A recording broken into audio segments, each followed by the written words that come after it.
Hey guys, this is Mark, and today I want to talk about a conditioned reaction. What is a conditioned reaction? Well, another way of putting it is you are associating one thing with another. For example, you're associating a particular person with anxiety, or you're associating a particular activity with anger, or you're associating a particular subject matter that needs to be discussed with fear. So here's some examples that will help you make sense of this, and I'll put it in the form of a question.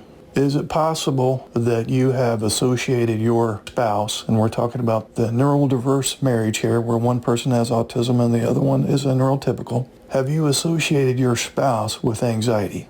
In other words, we'll use the ASD husband and the NT wife as the example. She doesn't have to say or do anything. She just has to show up in the same room that you are, and you automatically feel some tension. So now you've associated her presence with anxiety. You've been programmed at an unconscious level now because of past events to associate those two. That's called a conditioned reaction. So that was an example of associating a particular person with anxiety.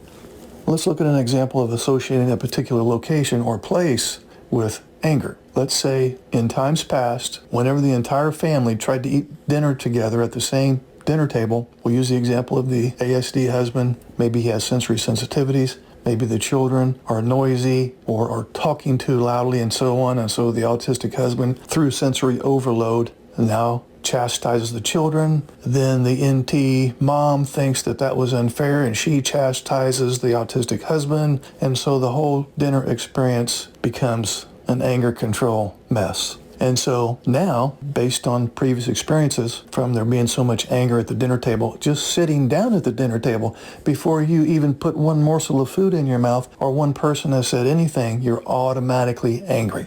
And this happens at an unconscious level. That's another example of a conditioned reaction. So you get the point, right?